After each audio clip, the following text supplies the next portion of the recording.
Hello guys, welcome to my channel. धेरै time भएपछि आज चाहिँ बल्ल नयाँ भिडियो लिएर आइरहेको छु म चाहिँ है। यो टाइममा के कसो भयो बिचको कुरा त छोडौँ, बिस्तारै बिस्तारै थाहा भइहाल्छ। अनि आज चाहिँ मैले भ्लग भन्दा नि आज मैले एउटा केही दामी चिज अनबक्सिङ गर्न आइरहेको छु। आज चाहिँ मेरो हातमा छ ट्यागका आइफोन 14 प्रो म्याक्स। अघि भएर किनेर लिएर आएको है। आज आइफोन 14 को अनबक्सिङ गरिदिँदैछु म गाइज। ल हेरौँ कस्तो रहेछ आइफोन 14 है त। ल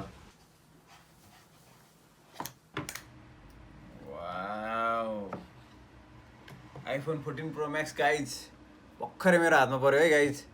अब यसको अनबक्सिङ हुँदैछ, कस्तो छ हेर्छौँ। पर्पल कलरमा है गाइज। के छ भन्दा अब यहाँ चाहिँ एउटा लाइटनिङ केबल, त्यो चाहिँ टाइप सी सँग छ।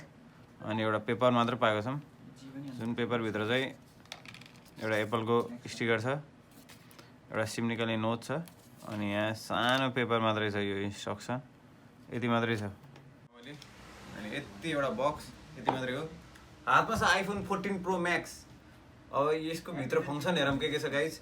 अब बाहिरबाट हेर्दा चाहिँ यो सर र 13 जस्तै छ। यसको क्यामेरा चाहिँ मलाई लाग्छ 13 भन्दा थोरै ठुलो छ। अरू चाहिँ लगभग उस्तै उस्तै नै छ 13 प्रो म्याक्स जस्तै। कलर चाहिँ यो नयाँको कलर हो, पर्पलमा एकदम डिप टाइपको पर्पल, दामी छ, सेक्सी छ कलर चाहिँ। अनि अगाडिपट्टिको कुरा गर्दा चाहिँ गाइज यसमा अहिले छ डाइनामिक आइसल्यान्ड। यो चाहिँ नयाँ छ 14 प्रो म्याक्समा।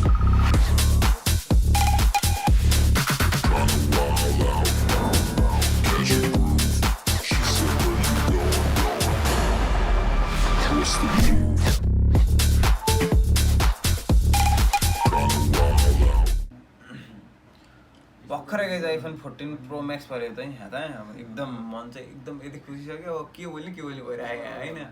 अब यस चाहिँ मैले 500 GB को लिएको। मैले चाहिँ भिडियो सिडियो पनि खिच्नुपर्छ, अनि अबको भ्लग नि यसैबाट बनाउने भनेर।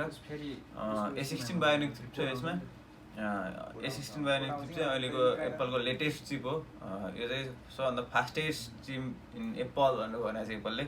अब रमाइलो होला, 120 हर्ज रिफ्रेस रेट छ, स्क्रिन रिफ्रेस रेट। अनि मेन कुरो चाहिँ बिर्सेको गाइज भन्न मैले सकाएको। मेन कुरो चाहिँ अहिले यसको चाहिँ ब्याक क्यामेराको उस चाहिँ एउटा 48 मेगापिक्सलको बनाइरहेको छ। अनि अगाडिको फ्रन्ट क्यामेरा चाहिँ पहिलाको जस्तो 12 मेगापिक्सलको छ। अहिले चाहिँ नयाँ फङ्सन आनेको चाहिँ यो अलवेज अन डिस्प्ले हो। यो चाहिँ हामीले लक गरेर राख्दाखेरि पनि अन नै हुन्छ डिस्प्ले चाहिँ। यो लक गऱ्यो अन नै छ डिस्प्ले। यो चाहिँ हामीले यतिकै राख्दाखेरि नि डिस्प्ले अन नै हुन्छ। यो अलवेज अन डिस्प्ले हो। यो चाहिँ मलाई एकदम मन परेको फङ्सन हो। नयाँ कुरो भनेको यसको क्यामेरा चाहिँ अहिले सिनेमेटिकमा चाहिँ 4K राखेको छ। 4K 30 फ्रेममा छ। यो चाहिँ एकदम दामी देख्छ। अनि यसको स्टेबलाइजेसन चाहिँ मैले अहिलेसम्मको फोनहरूमा पाएको सबभन्दा दामी स्टेबलाइजेसन छ यसमा चाहिँ। अब मैले भिडियो हेरेँ अनुसार अब यसबाट पनि ट्राई गरौँ एकछिनमा, तर दामी नै छ स्टेबलाइजेसन। अनि गाइज यसमा अर्को चिज चाहिँ छ क्र्यास डिटेक्सन। यदि हामी कारहरूमा कहीँ हाम्रो क्र्यास भयो भने चाहिँ यसले अटो क्र्यास डिटेक्सन गर्छ। त्यसले चाहिँ अटो क्र्यास डिटेक्सन गरेर फोनको इमर्जेन्सी कल आउँछ। अनि त्यसपछिको अति बवाल चिज भनेको चाहिँ अहिले आइफोनले नयाँ ल्याएको चिज भनेको चाहिँ मोबाइलहरूभरिमै क्र्यास डिटेक्सन। अर्को भनेको चाहिँ इमर्जेन्सी एसओएस छ।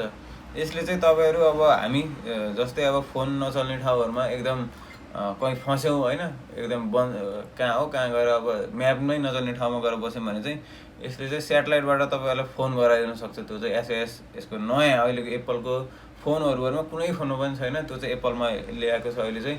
त्यो चाहिँ धेरै ठिक छ ट्राभलरहरूलाई। अब हामी नै अब कतै फस्यौँ भने पनि एकदम राम्रो चिज छ। टावर नदिएको ठाउँहरूमा चाहिँ इमर्जेन्सी एसओएसले डाइरेक्ट सेटेलाइटबाट हामीलाई इमर्जेन्सी फोन गर्न चाहिँ सजिलो हुन्छ। पहिला चाहिँ वाकी टकीहरू के फोन लिएर जानुपर्छ, अब चाहिँ आइफोन भइपुग्छ गाइज।